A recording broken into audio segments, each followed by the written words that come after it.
नमस्कार, मैं हूं दीपांशु कुंवर। आप देख रहे हैं अपना पसंदीदा कार्यक्रम उत्तराखंड की आवाज़। ईश कृपा बिन गुरु नहीं, गुरु बिना नहीं ज्ञान। किसी भी विधा को सीखने हेतु गुरु को प्रधानता दी गई है। तो आज इस श्रृंखला में हमारे साथ मौजूद हैं ऐसा नाम जो संगीत की शिक्षिका हैं, साथ ही अभी तक हजारों विद्यार्थियों को संगीत सिखा चुकी हैं। शिक्षिका होने के साथ साथ आप गायक भी हैं। तो आइए स्वागत करते हैं हल्द्वानी निवासी श्री राधा कृष्णा संगीत विद्यालय की शिक्षिका डॉक्टर गुंजन जोशी जी का। जोशी जी, आपका हार्दिक स्वागत है। नमस्कार भैया जी। संगीत शिक्षिका होना अपने आप में प्रधान है और गुरु होना भी प्रधानता का एक विषय है। तो मैं जानना चाहूँगा आपका शिक्षिका बनने का जो सफ़र है वो कैसे रहा और क्या क्या समस्याएं और क्या क्या आपको सीखने को मिला उस दौरान। तो पहले तो आपको आपके बहुत अच्छे न्यूज़ चैनल के लिए बहुत ढेर सारी शुभकामनाएं। जी। साथ ही आपने प्रश्न पूछा है कि मैं संगीत की शिक्षिका कैसे बनी। जी। तो आरंभ से शुरू करते हैं जी। क्योंकि शिक्षक बनने के लिए ज्ञान पहले आवश्यक है कि जी। आपने कहाँ से ज्ञान प्राप्ति करी। हाँ जी। तो परिवार से ही शुरू करूँगी जी। कि हल्द्वानी में ही मेरा जन्म हुआ। हाँ जी। और मेरे पिता श्री मुरली वाले महाराज जी के नाम से प्रसिद्ध हैं पूरे शहर में। जी। और संत भी हैं और मुरली वादक भी हैं। मेरी माता श्रीमती सुनंदा जोशी रामायणी हैं जी। और दोनों बड़े भाई संगीतकार हैं, श्री व्यापक जोशी और दिव्य दर्शन जोशी। जी।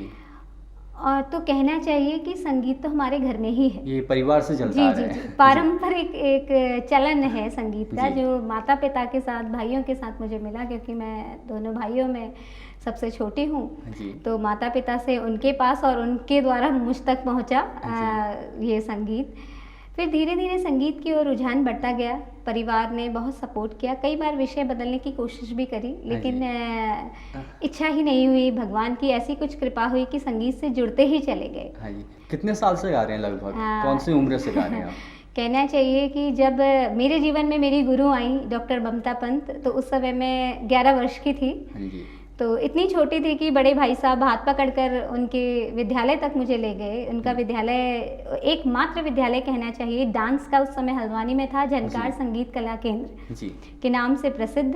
और वही एक नृत्यांगना हुआ करती थी उस समय, क्योंकि आप जानते हैं कि वो समय बड़ा संघर्ष का रहा कि जो उस समय जो लोग बने, बड़ी कठिनाइयों से उन्होंने विद्यालय चलाए अपने, क्योंकि इतना स्टूडेंट्स नहीं होते थे, कोई प्रचार का आपके पास साधन नहीं होता था।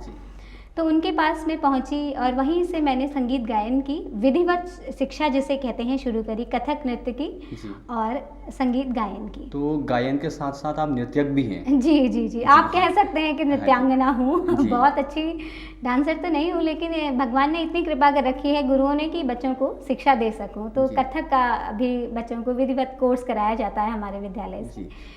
फिर उसके बाद पढ़ाई चलती ही रही। फिर कुछ कहना चाहिए कि विवाह तो आपको पता है सभी के जीवन में एक बड़ा विशेष अंग है, तो मेरी गुरु का भी विवाह हुआ। जी।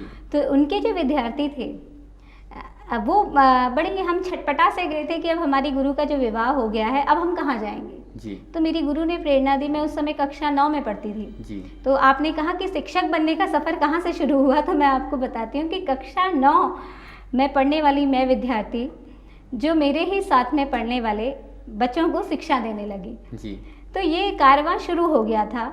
जी। और फिर ये चलता ही रहा, रुका नहीं, क्योंकि आपको पता है कि उस समय शिक्षक बड़ी मुश्किल से मिलते थे। तो बच्चों में डांस सीखने की लगन थी और मुझ में सिखाने की लगन थी।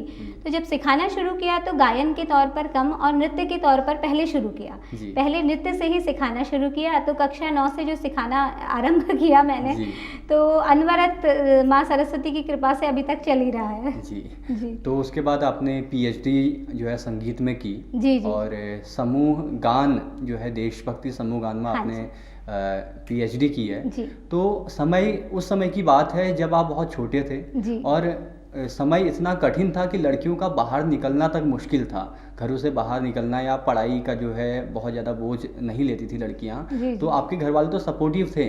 लेकिन कहते हैं ना कि पड़ोसी या जो दुनिया वाले हैं, तो उनका नज़रिया क्या था आपको देखने का? उनका नज़रिया ये कहूँगी कि मुझे तो ऐसे लोग मिले सर जिन्होंने हमें बहुत प्रोत्साहन किया, क्योंकि हम ऐसे परिवार से आते हैं। जी। कहना चाहिए कि अगर सत्य बताऊं तो मेरे पिता पर तो ईश्वर की ही कृपा है, जो उन्हें सभी विषयों को बिना पढ़े ही, जी। कहना चाहिए कि अगर एक विधिवत कहते हैं स्कूल गए तो वो उन्होंने ऐसी कोई शिक्षा प्राप्त नहीं करी, जी। लेकिन उन्होंने संगीत की शिक्षा अपने गुरु से प्राप्त करी। जी। महाराज कहना उनका नाम लूँगी, महाराज पर्वतारोहिकर महाराज उनके गुरु रहे। जी। तो उनसे ही उन्होंने संगीत की शिक्षा प्राप्त करी। मेरी माता रामायणी रही, तो भाई ज़्यादा अध्ययन जो था इनका ग्रंथों का था, हाँ जी। पुराणों का था, वेदों का था और साहित्य का था। लेकिन एक कहना चाहिए कि आप अन्य विषयों में वो बहुत पारंगत थे, तो ऐसा नहीं था। लेकिन वो ये चाहते थे सदैव ही, मेरे माता पिता, कि हम जो उनकी संतान है वो हर विषय में निपुण बने। लेकिन ईश्वर की कृपा कुछ हमें उन्हीं की ओर ले जाना उन्हें था। तो उन्होंने कुछ ऐसे ही बानक बनाए कि इंटर जब मैंने किया तो उसके बाद ग्रेजुएशन के लिए हम अपने हल्द्वानी के ही कॉलेज में पहुँचे, MBPG, और वहाँ से ही BA की शिक्षा प्राप्त करी। विषय संगीत लिया, अन्य विषय भी लिए। संगीत में विषय लेने के बाद रुझान बहुत बढ़ने लगा संगीत की ओर। तो पिता की इच्छा थी कि भाई बेटी भी मेरी जो है संगीत में ही आगे निकल जाए, क्योंकि मेरे दोनों भाई दिल्ली ललित कला अकेडमी से गायन में ही MA कर रहे थे। बड़े भाई साहब MPhil कर रहे थे, छोटे भाई साहब MA संगीत कर रहे थे। तो उनकी भी यही इच्छा थी, भाइयों की भी, कि बहन जो है हमारी ये भी इसी क्षेत्र में आए। तो इस प्रकार पिताजी ने कहा कि चलिए, आपने जैसे कहा कि ये समय बड़ा ख़राब था कि अकेले भेजने में डरते थे माँ बाप, तो उन्होंने मुझे दिल्ली भेजना तो उचित नहीं समझा। उन्होंने कहा चलिए हम ननिहाल भेज देते हैं। तो बरेली मेरा ननिहाल है, बरेली में मेरा कॉलेज है, साहू राम स्वरूप महिला महाविद्यालय, वहाँ मुझे दाखिला मिल गया। और दाखिले का किस्सा भी कुछ ऐसा था कि भाई वहाँ बड़े पारंगत बच्चे पहुँचे हुए थे जो अन्य विषयों में बहुत ही गुणी थे। और मेरा जो नंबर था, जो लिस्ट लगाई गई थी, मेरिट लिस्ट, उसमें मैं सबसे लास्ट थी, या वेटिंग में कह लीजिए। तो हमारे एक पहाड़ के वहाँ सर थे, तो उन्होंने कहा बेटा देखिए, हो सकता है अगर आपके भाग्य में यहाँ एडमिशन मिलना लिखा है तो क्या पता कोई बच्चा छोड़ भी दे। और यही हुआ, मेरे भाग्य में था कि मैं उस विद्यालय में शिक्षा पाऊँ अपने गुरुओं से। मुझे वहाँ दाखिला मिल गया और वहाँ से फिर विधिवत कहना चाहिए कि एक लक्ष्य की प्राप्ति की ओर संगीत की मैं चल पड़ी। जी। तो हम थोड़ा आगे बढ़ेंगे और आपको सुनना चाहेंगे आपसे। तो सबसे पहले क्या सुनाने वाले हैं आज हमारे दर्शकों को? क्योंकि अब ये भाई माँ सरस्वती की और गुरुओं की कृपा से, माता पिता की कृपा से मैं यहाँ तक पहुँची हूँ, आपके मंच तक कहना चाहिए। तो माँ सरस्वती की ही एक स्वरचित वंदना आपको सुनाना चाहूँगी। स्वागत है। अच्छा, क्योंकि मैं रविंद्र जैन जी से बहुत प्रभावित हूँ और उन्हें एक प्रकार से अपना गुरु ही मानती हूँ संगीत के क्षेत्र में। तो उन्हीं की एक प्रमुख धुन पर मैंने इसे बिठा दिया है, वही मैं आपको प्रस्तुत करूँगी। जी, स्वागत है। वीणा पाणी शारदे करो नमन स्वीकार, शरणम अपनी लीजिए आए तेरे द्वार।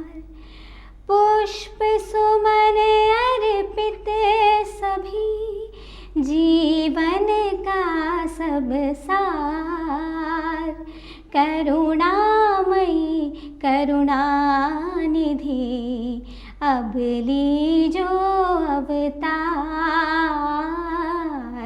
अब लीजो अवतार। जी।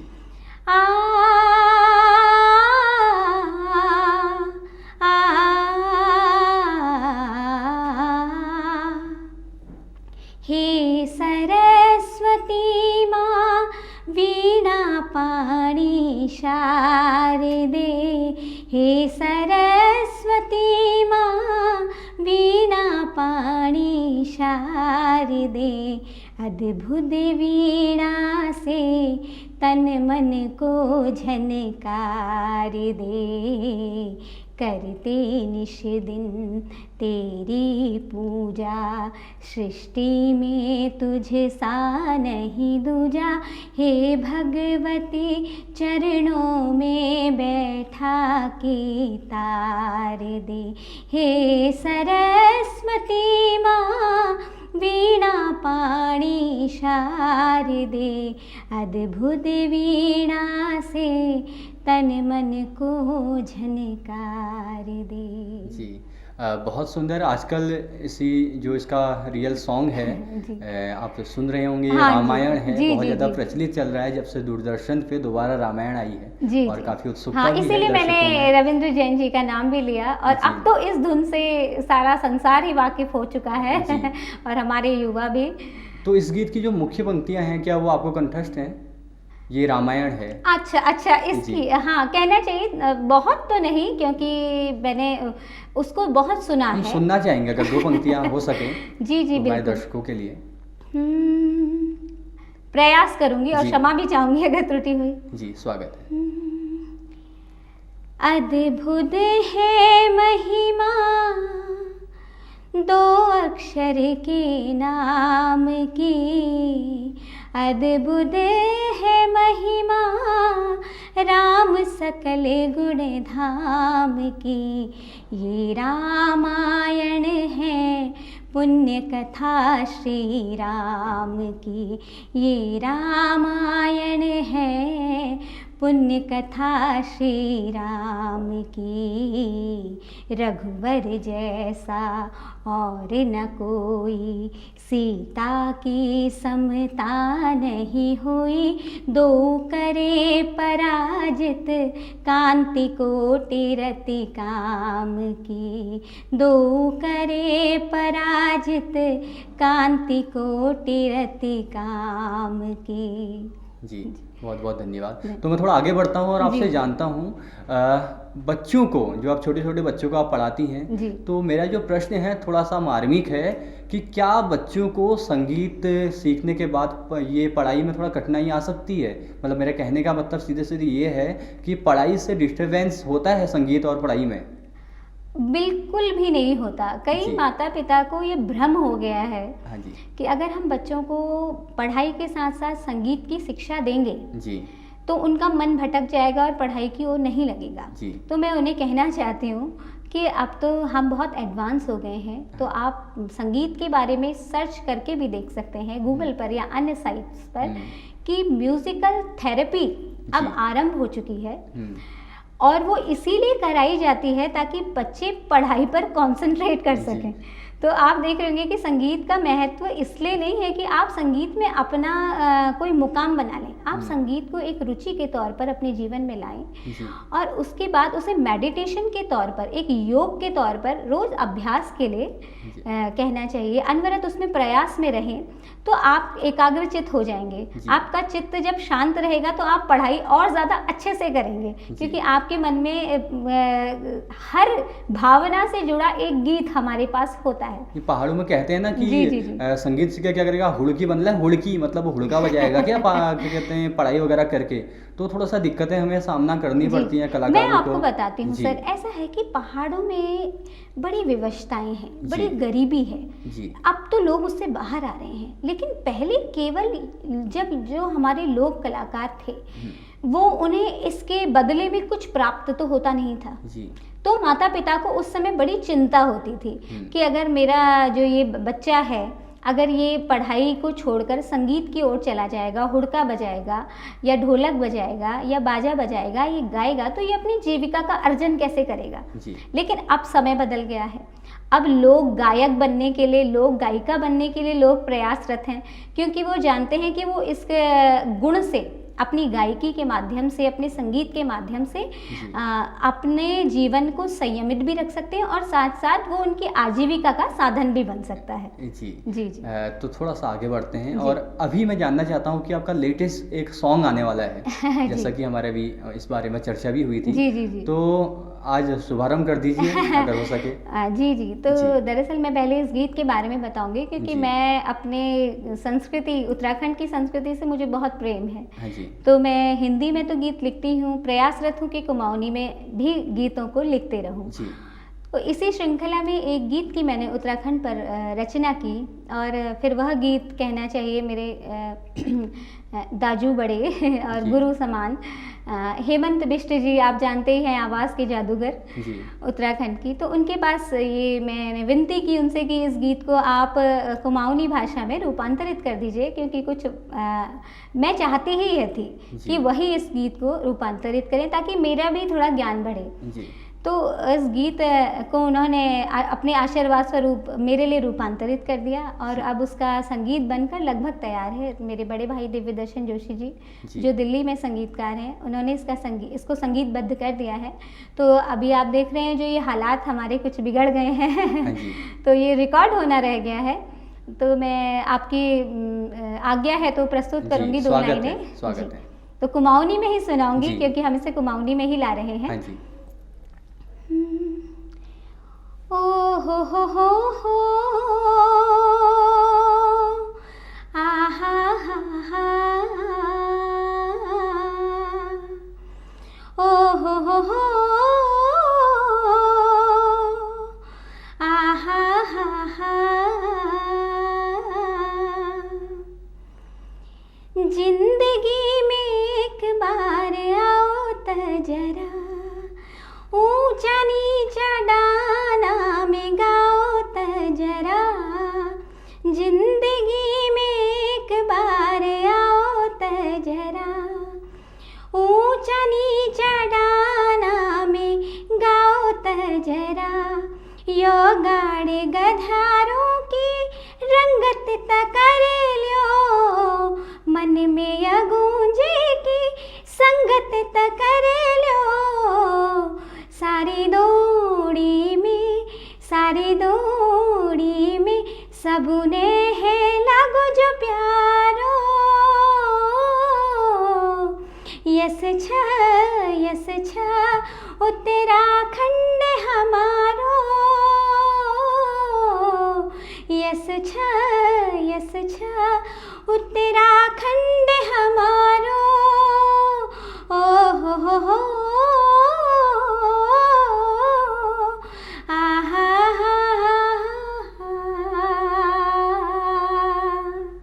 जी, बहुत बहुत धन्यवाद। आपने जो है आपका आने वाला जो नया सॉन्ग है उसको हमें सुनाया।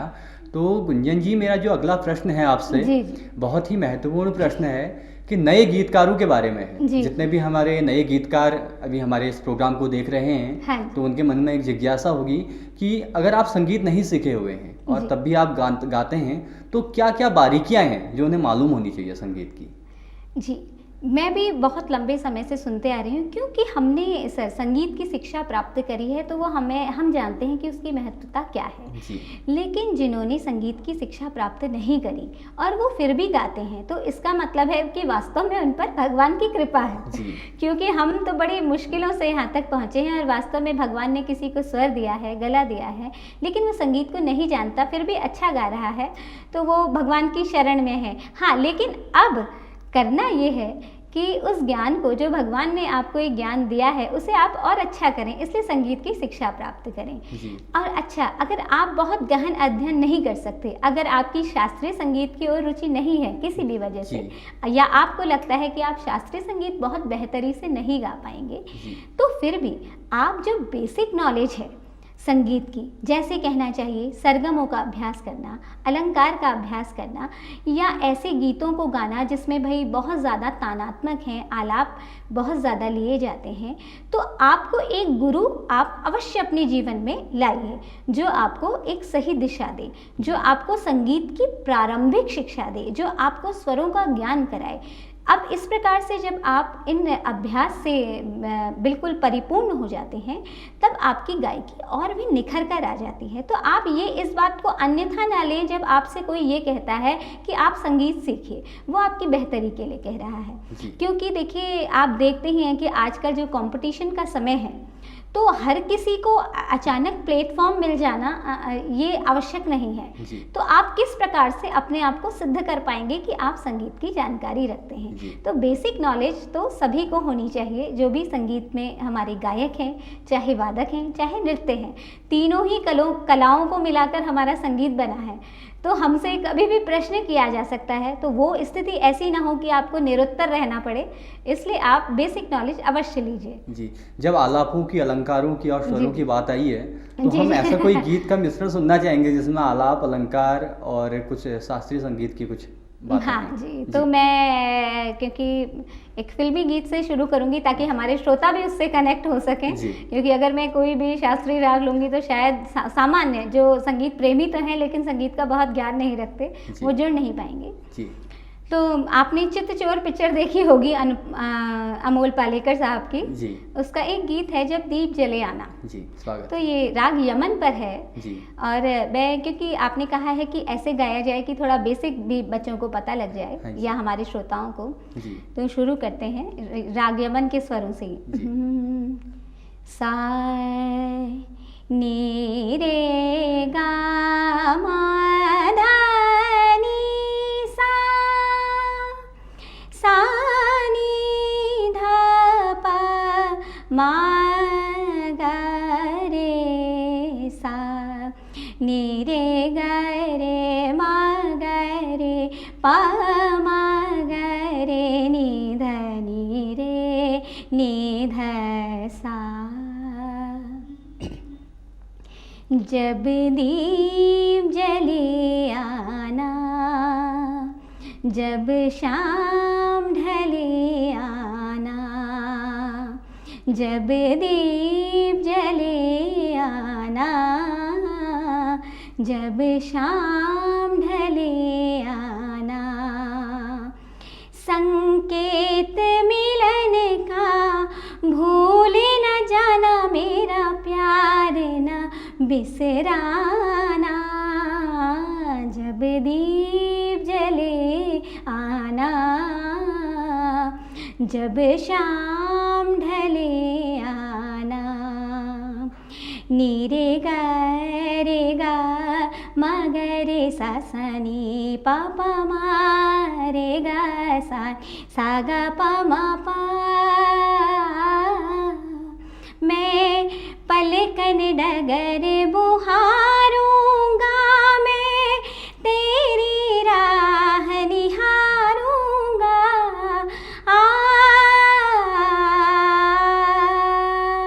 मैं पलकन डगर बुहारूंगा, मैं तेरी राह निहारूंगा, मेरी प्रीत का काजल तुम अपने, मेरी प्रीत का काजल तुम अपने नैनों में भरे आना, जब दीप जले आना, जब शाम ढले आना। क्या बात है, बहुत सुंदर। थोड़ा सा आगे बढ़ते हैं और जी, जी। बहुत ही अच्छी गायकी है आपकी, और आशा करते हैं कि आगे और भी ज़्यादा ये निखरते रहे और ज़्यादा से ज़्यादा आप बच्चों को ट्रेन करते रहें। तो गुंजन जी, हम अंतिम दौर पे हैं अपनी वार्ता के। जी। तो नए गायकों के लिए क्या संदेश देना चाहेंगे, जो नए सीखने वाले हैं? जो नए सीखने वाले हैं हमारे संगीतकार, मैं उनसे फिर यही कहना चाहूँगी कि जिस प्रकार आप मुझे सुन रहे हैं, तो अगर मेरी गायकी में थोड़ा आपको लगता है कि अच्छी है, ये मैं तो नहीं कह सकती, तो ये गुरुओं की देन है, क्योंकि हमने विधिवत शिक्षा प्राप्त करी है, तो आज आपके सम्मुख आने के हम योग्य बन पाए हैं। उसी प्रकार अपने जीवन में और विशेषकर संगीत की शिक्षा के लिए, इसको सीना बसीना शिक्षा कहा जाता है, गुरुमुखी शिक्षा कहा जाता है। यानी कि आप कितने भी प्रकार से कहना चाहिए, आप देखते होंगे आजकल बच्चे YouTube चैनल से सीख रहे हैं, तो वो भी सीख तो सामने से ही रहे हैं। तो कई बार जब गुरु की बात को वो सुनते हैं, हाँ, लेकिन जब हम एक गुरु हमारे ऐसे होते हैं जिनके समक्ष हम बैठकर, जिनकी शरण में हम बैठकर कुछ गाते हैं, कुछ गुनगुनाते हैं, तो वो उसी समय हमारी त्रुटियों को संवार कर निखार देते हैं कि ये आपकी गलतियां हैं, इससे कुछ और बेहतर कीजिए। तो इसलिए अपने जीवन में गुरु को अवश्य लाइए और संगीत का साथ किसी भी परिस्थिति में मत छोड़िए, क्योंकि आपको कई बार ऐसे लोग मिलेंगे, मिलते ही हैं, ऐसा नहीं है, वो भी आपका अच्छा ही चाहते हैं। उन्हें कई बार ये लगता है कि शायद इस क्षेत्र में आकर आपका कल्याण नहीं होने वाला, लेकिन ऐसा कुछ नहीं है। हो सकता है आप जीवन में किसी अन्य विषय से उपलब्धियां बहुत हासिल कर लें, लेकिन संगीत के माध्यम से आप अपने जीवन में शांति और संयम जरूर हासिल करेंगे। जी बिल्कुल। अब लेते हैं विदा, जाने का समय है, लेकिन एक गीत के साथ। जी। तो मैं क्योंकि गुरु कृपा मुझ पर रही है, तो जाते जाते भी डॉक्टर रुचि गुप्ता मेरी गुरु, जिनके अंडर में मैंने पीएचडी करी, और मेरे संगीत के गुरु, महान संगीतकार कहना चाहिए उत्तराखंड के, और वायलिन वादक श्री महेश सिंह थापा जी, जो नेपाली जी के नाम से प्रसिद्ध हैं, उन्होंने मुझे इस योग्य बना दिया है जी। तो मैं उन्हें ये समर्पित करती हूँ गीत। जी, स्वागत है। क्योंकि आपने देखा कि ये कोरोना महामारी का समय है, और देवभूमि में हमारी, उसके अलावा अन्य राज्यों में तो सबने कार्य किए ही हैं। तो जो हमने, मेरी जो दृष्टि से जो देखा मैंने, और उस पर एक गीत लिखा है, वो ही मैं समर्पित करना चाहूँगी सभी कोरोना वॉरियर्स को। जी।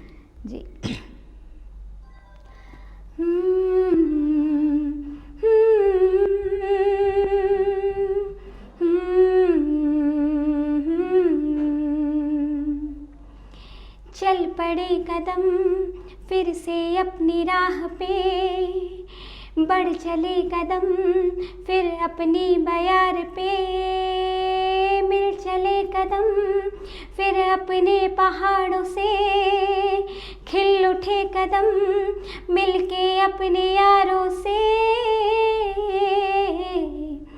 देवभूमि की रक्षा के लिए हजारों हाथ आज उठ गए, देवभूमि की रक्षा के लिए हजारों हाथ आज उठ गए।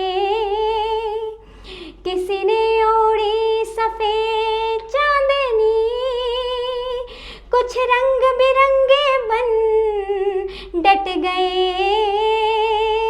किसी ने ओढ़ी सफेद चांदनी, कुछ रंग बिरंगे बन डट गए। ये है जीत का फैसला, हारेगा हमसे ये कोरोना। हमने किया ये फैसला, हारेगा हमसे ये कोरोना।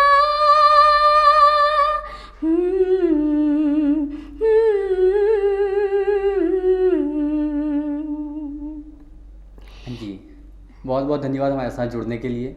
बहुत बहुत धन्यवाद आपका और आपके न्यूज़ चैनल का कि वो हम संगीतकारों को आपके माध्यम से मंच भी दे रहे हैं और संगीत की कला को और निखारने का कार्य कर रहे हैं। जी, तो दर्शकों से भी निवेदन है कि कौन से कलाकार को आप हमारे मंच में देखना चाहते हैं, कमेंट बॉक्स में ज़रूर बताएं, और ताज़ा अपडेट्स के लिए देखते रहें न्यूज़ 31 उत्तराखंड।